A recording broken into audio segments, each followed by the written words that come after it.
Okay, so let's now do another example. Then you'll get to try some on your own.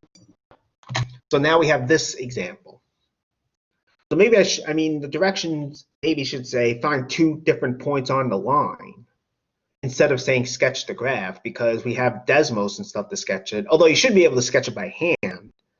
Because I'm teaching online like this, I don't know if that's good to emphasize. But anyway, let's get 2 points on the line. Now, so again, at 1 point, I'm going to set x to be something. Okay? I'm choosing x to be 0. And you could choose x to be any number you want. You could do -1, -2, you know, whatever. Or you could even set x to be pi if you want. I mean, I don't know if that would help, but you could do that theoretically. I'm choosing 0 because I think it's easier.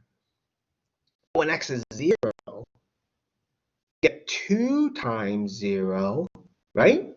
Plus 9 times y is 12. And what happens to this? This part is gone, right? Anything 2 times 0 is 0. Okay.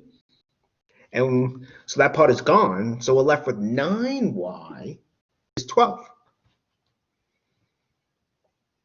And now how do we get y? We divide.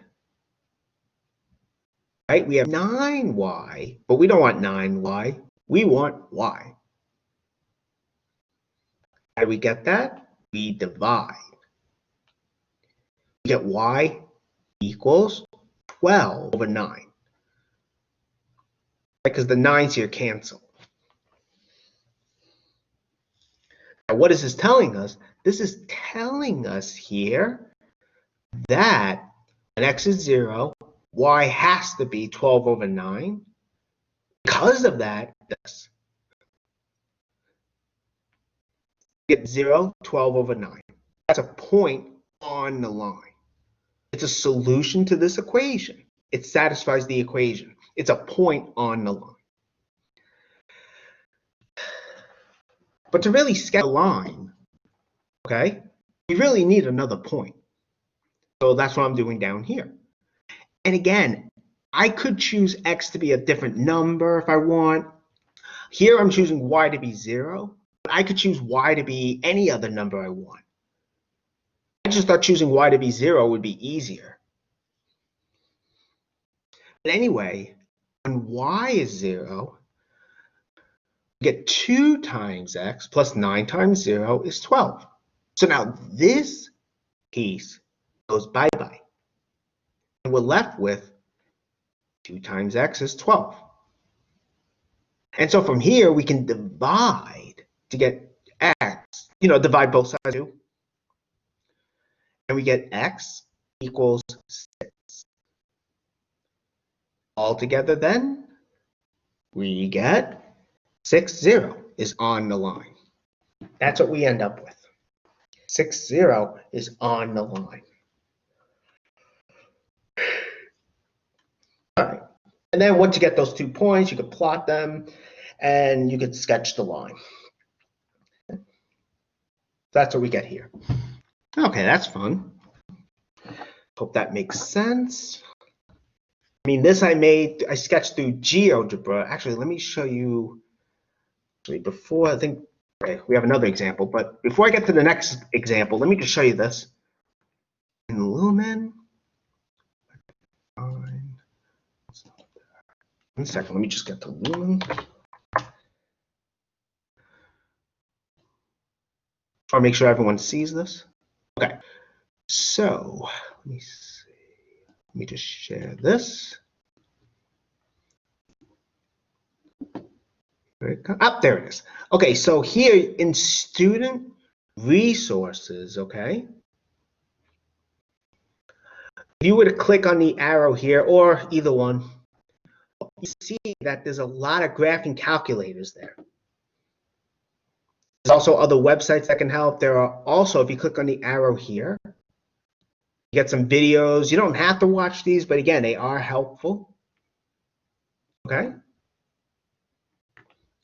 Not only that, you can actually, again, see some help with graphing calculators. You know? I mean, the stuff here with regression, you probably don't have to worry about for this class. Again, I just wanted to make sure you guys knew. I mean, it's been there. I just want to make sure everyone knew it was there. So, you can graph. You have graphing calculator stuff you can do. So, all right. Anyway, so now let me get back to the notes. Just want to make sure you guys knew that it was there. Okay. Let me just. Here it comes. Here it comes. There it is. Good. Okay, so let's do another example, okay?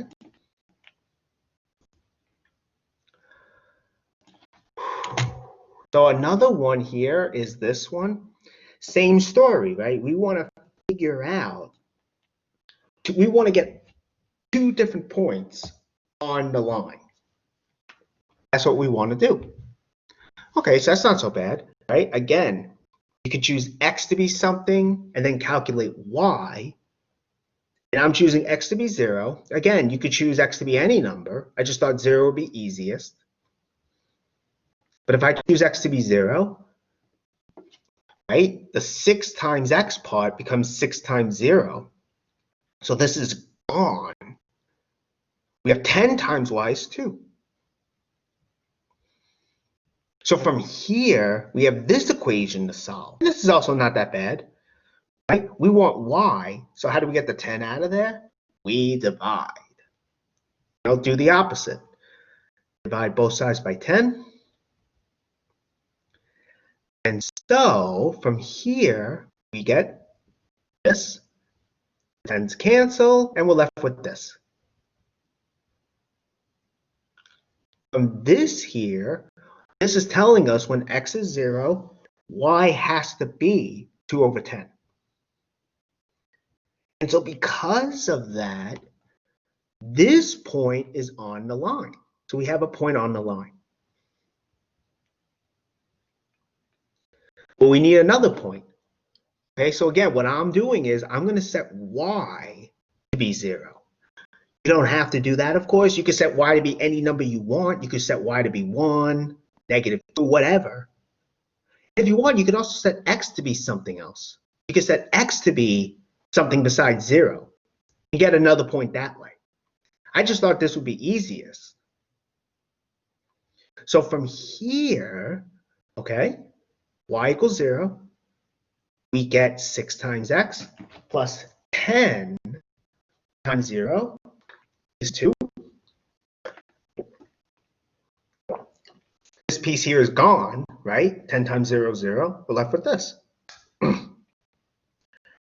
So you can see from here, 6 times x equals 2. And we can divide both sides by 6.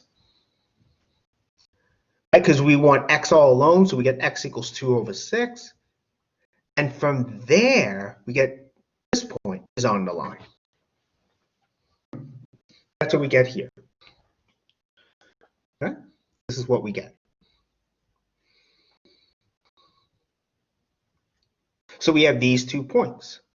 Notice also that if you increase x from 0 to 2 over 6, right? So you're going from this point to this point in the direction of the x coordinate increasing. Notice that the y coordinate is going down to 0. It's going down. So because of that, that tells us the slope is going to be negative and the line is going to point down. It's going to point down to the right. And that's what's happening here. That's just something I wanted to point out. Thought it'd be good to do that. All right, so that's good. So we have this example done. All right, and again, I mean, we're not getting y in terms of x. We could, we don't have to. Right. That said, here's one I want everyone to try. Let me just stop the recording. I want everyone